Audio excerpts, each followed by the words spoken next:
பக்தர்களை ஆச்சரியப்படுத்தும் மந்தி.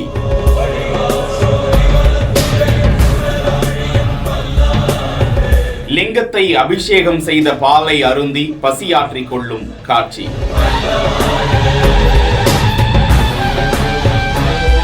சிவனையும் சிவன் அடியார்களையும் சிவ பக்தர்களையுமே நம்பி வாழ்ந்து வரும் ஹனுமான்.